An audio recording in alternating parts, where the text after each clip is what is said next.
আমরা আলোচনা করব কুরবানি করা কি সুন্নাত না ওয়াজিব।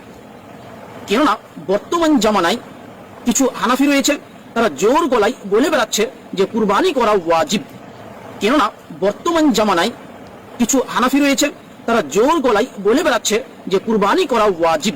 যেমন মুফতি রেজাউল করিম আবরার, মুফতি আরিফ বিন হাবিব, শাকিরুল্লাহ আসাদ, ইনায়াতুল্লাহ আব্বাসী, এছাড়াও আরো কিছু হানাফি রয়েছে, তারা জোর গলায় বলে বেড়াচ্ছে কুরবানি করা হচ্ছে ওয়াজিব।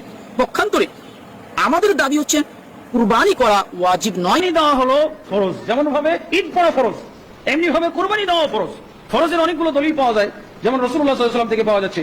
এক নম্বর তো আল্লাহ রাসূল কখনো ছাড়েননি, আর আমাদের উত্তম নমুনা আদর্শ হলো রাসূলের মধ্যে সূরা আহজাবের 21 নম্বর আয়াত।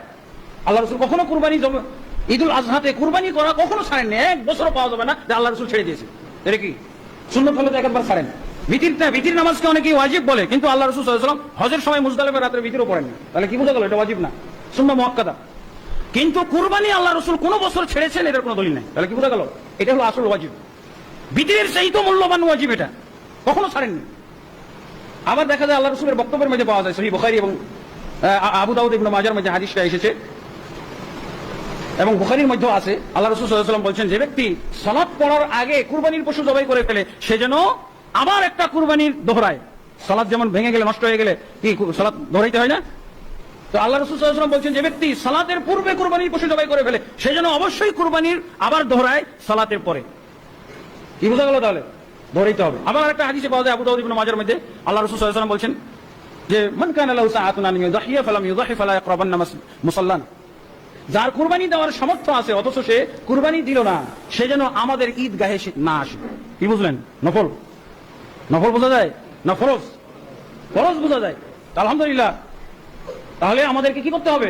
যেমন ভাবে আমরা করোনার মধ্যেও সালাত পড়ছি, হয় মসজিদে জামাতে পড়েন আর না হয় বাড়িতে পড়েন। ছাড় দিলে কি বাড়িতে পড়বেন জামাত করে, কিন্তু মাপ নাই। করোনাতেও আপনাকে যদি কুরবানি ফরজ হয়, তাহলে আপনারও মাপ নাই।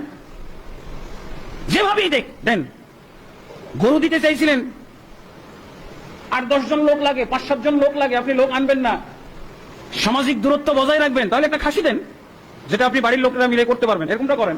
আপনাকে এত মোটা সোটা গরু কে দিতে বলছি? যে গরু পাচানোর জন্য 5-7 জন লোক লাগবে, লোক ভাড়া করতে হবে, এটা দিলেন না, কিন্তু দিতে হবে। এই করোনার সুযোগে কুরবানি মাপ, এটা চলবে না, কুরবানি দিতে হবে অবশ্যই।